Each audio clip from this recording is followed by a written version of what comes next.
Hello everyone, it's Shane Kanto, your Wasteland reviewer, and we're about to wrap up 2020. Oh my, it's been a year. Now we're going to be starting fresh. I shedded all of my hair, as you could probably tell from some of my most recent videos. But it's time to count down my top 10 films of 2020. I do want to say I haven't gotten a chance to see films like The Truffle Hunters.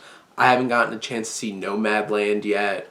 And then The Father. And there's some of the ones that I was really hoping to see before wrap up 2020. But you know, a lot of these films have released very limitedly already, but have gotten pushed back because, you know, oh, and Minari, I really wanted to see that. So there might be some moving around of my top 10 once I see some of those films. But for now, these are the films that I've gotten to see. With the Oscars getting pushed back, some of the films got pushed back with their release windows. So they're technically still 2020 films, just haven't seen them yet. But hopefully I will soon.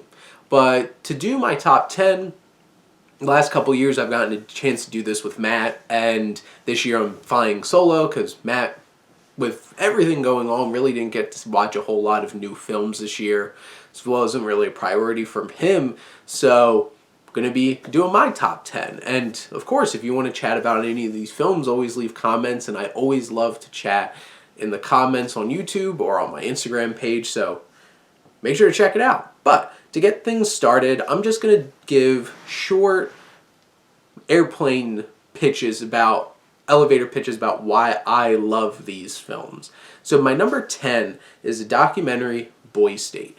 When I saw this as a screener for Apple TV Plus, I was blown away.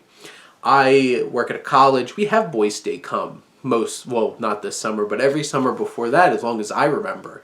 I never knew quite exactly what it was. And then I realized it's a breeding ground for the insanity that is our political system.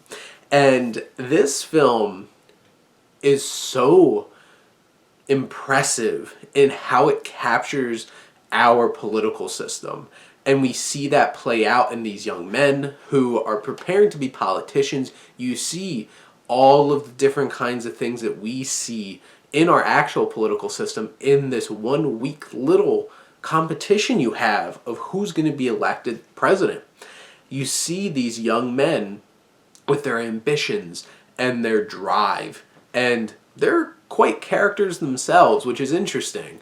And that's great too about documentaries, is when you have people that are so interesting, they might as well have been written for a movie. And these young men compete and battle and stab each other in the back, do their political spins, and it's just so affecting, and it scares the living daylights out of me about our future. So, checked all the boxes. But Boy State is my number 10. Number 9, also a documentary. Documentary heavy this year in my top 10, we have Feels Good Man. I didn't know what to expect about this. I saw the poster and it was the weird frog, and didn't realize, I'm on the internet a lot. I don't go on Reddit, stuff like that, and I certainly don't go to the nether regions of the internet. But this documentary was oh so shocking in terms of our society and what it looks like, and the dark side of things, and the hate that just penetrates our society. And this was energetic and ambitious and just captured all these different dimensions of our society. And at the core of it, which this really resonated with me, is about an artist trying to fight for his creative freedom and trying to get his creation back from the depths of horrible, horrible people using it for horrible things, from Alex Jones to people turning into a Nazi symbol and spewing hate, and being a libertarian, thinking about that intellectual property is so important to me, seeing the stripe of this man trying to fight for it. This was a really impactful documentary, and along with Boy State, will also question your hopes of our society. So, checking all the boxes. Promise this is going to start lightening up a bit. Now, this is one of the more shocking additions to my top 10 because, I had no idea about this film. The 40-year-old version. And Rada Blank is a star.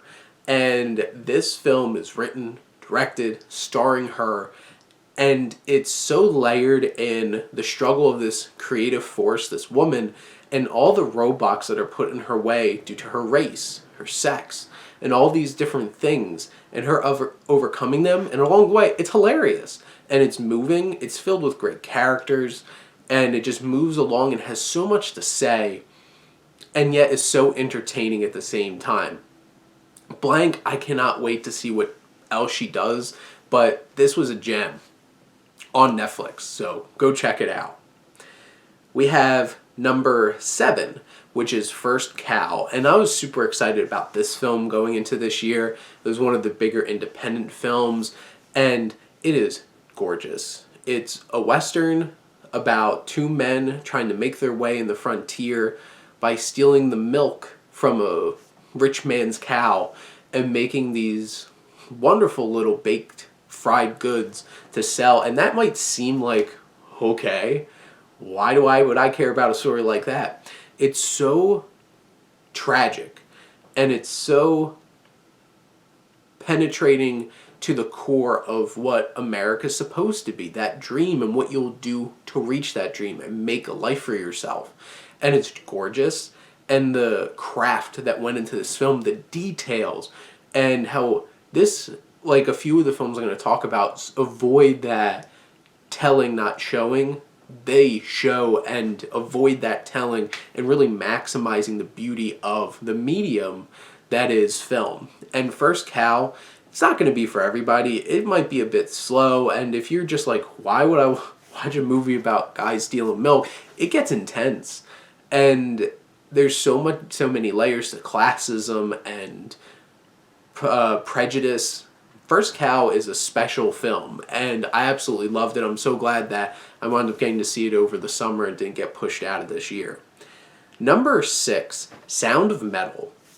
Riz Ahmed gives an amazing performance in this film, and he is powerful and vulnerable and aggressive and angry and boiling there. And the story about the sound design is incredible. It needs to be about a metal drummer losing his sense of hearing and coming to this place where he's living with these other people who are deaf, and him trying to balance of like, do I accept this? Do I get these implants so I could have a chance to hear again? Is this a disability? Is this a crutch? Is this identity? And this film deals with all of those, and one of the best supporting performances from an actual deaf actor in this film is incredible. One of the best scenes of the year is an exchange between the two of them, and it's so heart-wrenching and powerful. This is a special technical film and emotional film, and it's quite the ride, and Riz Ahmed's up there in terms of best performances of the year.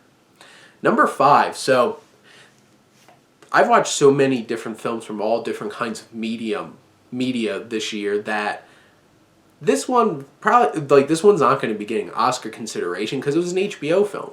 But Bad Education blew me away. And this is from director of Thoroughbreds. And this has the attitude, the angst, the layered complexity of character in this film. And Hugh Jackman gives one of the best performances I've seen from him. Allison Janney is incredible. Hugh Jackman's character is on this spiral of decadence, and like you have like Ray Romano popping up there who is fun, but like Jackman carries this film, and there's so many layers to his character, and you're just along for this sharp, darkly funny ride, seeing the depths that somebody will go to achieve the hopes and dreams that they have at the expense of so many others. And he's so fascinating to watch. I was enamored by this film, and go check this out on HBO. So number 4, this is probably going to be the most film on my list, and it's a film that dropped randomly in January on Netflix because the first film wasn't the biggest box office hit, and then Netflix just kind of picked it up and just threw it in there. But Shaun the Sheep movie, Farmageddon. That's right, this is my number 1 for a while, for at least a couple months at the beginning of the year. I love and adore Shaun the Sheep. This is on like Paddington level of just endearing and beautiful and just resonant in so many different levels. The ability to not use dialogue to just show so much in this stop motion claymation film, and you add the layers of like aliens, and you're just like, why are there aliens here? And the allegory it creates for prejudice and racism just bolsters this fun and endearing and beautiful little film. Yep, I'm not crazy. Go check this out on Netflix right now. Now, my number 3 film of the year, and this was my number 1 until just about like a month or two ago. Never, Rarely, Sometimes, Always. And this is a film about a young woman, which this young actress gives an incredible star-making performance in subtlety and nuance and just heartbreaking emotion and vulnerability. This girl who has to make it all the way from PA into New York City to get an abortion, and all of the horrible things that she has to do and put up with along with her cousin along the way, leading up to one of the most impactful scenes in cinema this year of her getting her entrance survey, and was absolutely heartbreaking. I can't think of many scenes this year that hit me so emotionally, and this film doesn't beat you over the head with exposition. It gives you exactly what you need to understand and feel this experience this young woman's going through. It's a beautiful, masterful film. Now, my number 2, Another Round. I'm a huge fan of The Hunt, which is up there, and Tom Vinterberg and Mads Mikkelsen are a fantastic director-actor duo, and this film seems like a silly premise of 4 teachers who are just not loving their lives as much as they would like, and they're like, our lives could be better if we were perpetually buzzed. So they start drinking. And not only is it funny and interesting in that perspective, but it dives so deeply into each of their lives and the complexities of their relationships and what this could really do to destroy somebody's life. And Mads Mikkelsen gives his best work in Vinterberg films, and he is one of the best performers of this year. And this is such a fantastic performance, and the finale of this film is one of the most cathartic moments I've ever seen in a film. It just nails it. Ending a film is one of the hardest things to do, and this film is bold in how it ends it and incredibly effective in portraying the energy and the feeling that this finale is supposed to have. This is an unbelievable film, and I absolutely loved every second of it. And now my number 1. And it's interesting, I had 2 documentaries, and now I have 2 animated films. Soul was a close honorable mention at number 11, so this was a big year for animation, at least for me. Wolfwalkers, Cartoon Saloon, my favorite production company in terms of animation. Them and Laika are right up there. Wolfwalkers is one of the most beautiful films I've seen, period.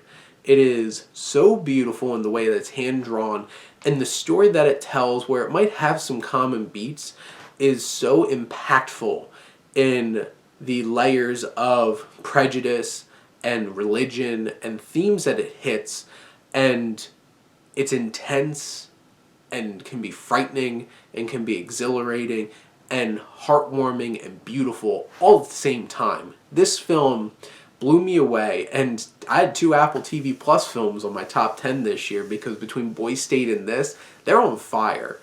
And obviously there's a few Netflix films, but like, this is what animation can be and should be, and Cartoon Saloon kills it every time they come out with a new film. If you haven't seen their films, go check out The Secret of Kells, Song of the Sea, The Breadwinner, and Wolfwalkers. But those are my top 10 films of 2020. My list might look very different than many's.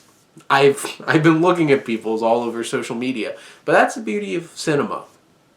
You can look at one film and see so many things that somebody else might not have, and could make you feel so many different things that other people don't. And I love talking about it. So comment. Let's talk about the top films of this year and why we're hoping that 2021 will be even bigger and better. Because, It's been a strange year. But I'm glad that I got to keep up with screeners and streaming and VOD and drive-ins, honestly. This was a weird but interesting year of cinema, and there's still great cinema out there, so go check it out and enjoy it. But thank you all, always, for tuning in and supporting your Wasteland reviewer.